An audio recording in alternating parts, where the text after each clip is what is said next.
Let's go to a friend. I made a new friend, or I found a new guy, I guess I should say. Matt's so online. He finds something on Twitter. He's like, I made a new friend. So yeah, this was deleted, and so which means this guy probably doesn't want us to know who he is. Although he did go through the effort of this is Neil Patel, and he's like an entrepreneur guy. That's what Entrepreneur has to say. You know, we've had Tai Lopez, dab his feet into the literary realm. Mm-hmm. Here's a new player, but he's kind of has a take on it very opposite to Tai Lopez. And so here is that. The only books I read are kids' books, and that's to my daughter. People talk about reading books. You know what? I wrote a book, and it was even a New York Times best-selling author. But here's the thing. Most books that you see in a bookstore, they were written a year to 2 years before they were actually published. And they go through this really long process.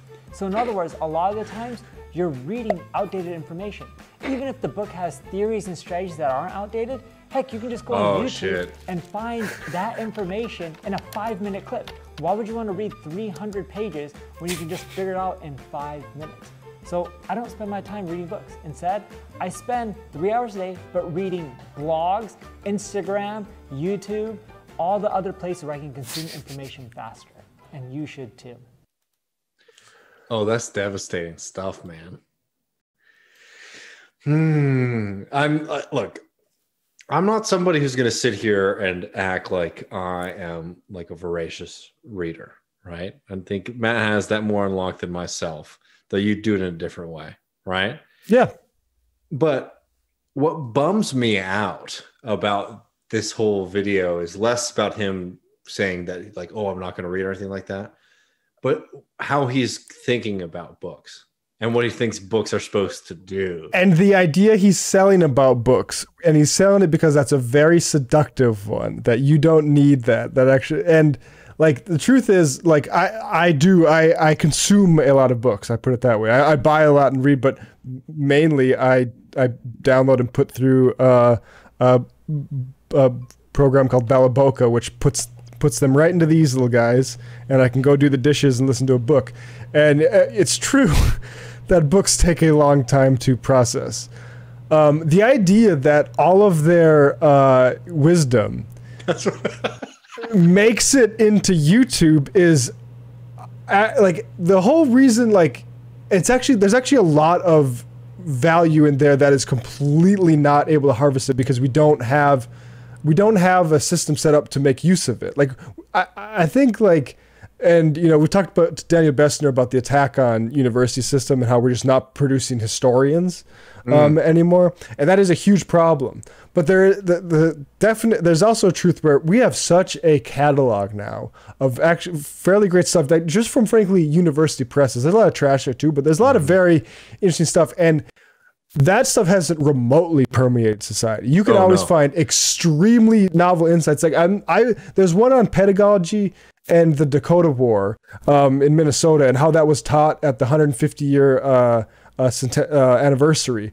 And that is, one, entirely relevant for not only discussing the displacement of the Dakota people in Minnesota and just basically the theft of that state, but just modern politics in general, right? I mean, it's just, that couldn't be more wrong. There's a reason that guy deleted this video. Well, it reminds, yeah. Well, the idea too that books like become outdated. Like, obviously, there are some books that become outdated which didn't have very good insights that they create, like, be like a media cycle. But was it Zarif, the foreign minister of Iran? I think it was him, or somebody from Iran. Either him, I'm pretty sure it was him, right? You know what I'm talking about, right? He's really big on Twitter. He's always dunking on people. Yeah. And he was saying something. I can't remember what the context are. This just came into my head. But he was talking about, oh, Jesus Christ, my Lord in heaven. What am I thinking? Oh, Tocqueville. He's talking about Tocqueville, right? Okay. And like making a point. It's like, oh, this is exactly what they say in Tocqueville. Just like assuming that most Americans have read like Tocqueville's like breakdown of America, right? Because that's like what his experience was, and then it was very funny for us to watch him try to cite Tocqueville as to make a point of understand that like most Americans have never read. Yeah, I have read Tocqueville assigned in a college class, like parts of like the Virginia Farmer or whatever, Notes in the American Farmer, whatever that thing is, but like And this is not trying to be like, oh, to be smart, you have to read certain books, but it's just like pointing out like different kind of like conceptions of one, why books are important, and two, that, a book that was written, 200 years ago today, is still something that a lot of people are engaging with to like understand American policy and society. Yeah, man. And that was written not 1 to 2 years ago, and I don't know how long of a process it took to publish that book. Yeah, probably. Yeah, that would have been written about, I think, the Tocqueville like 1820s, 30s, or something like that. Like, well, because Tocqueville actually came to America to study the American prison system.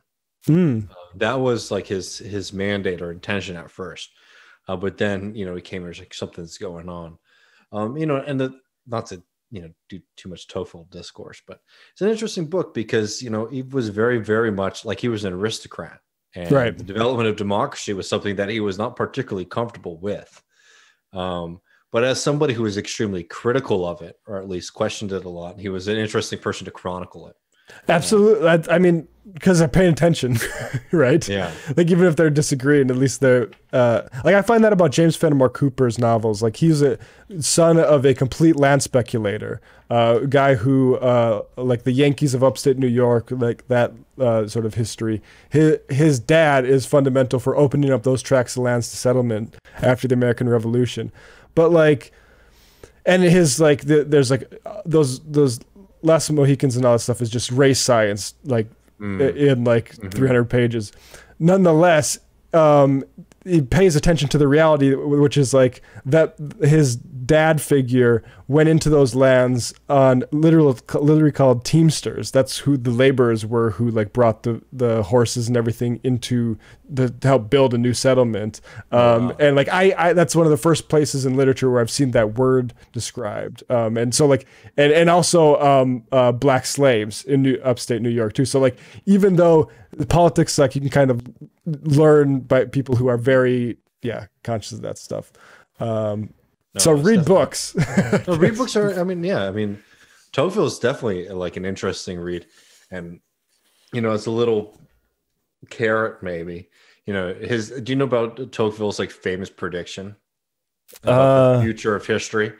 Basically, he predicts in like the early 1800s that the 20th century is going to be dominated by the competition between the Americans and the Russians.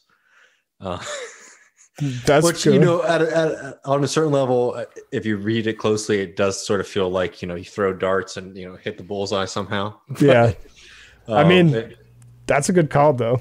It's a very good take. I mean, if you're doing a hot take, that's a pretty. I would have liked to see the workings though, like why Russia particularly like. Well, he calls Russia extremely barbaric and backwards, but uniform, right? Like there's all these ways of reading it. Yeah, interesting.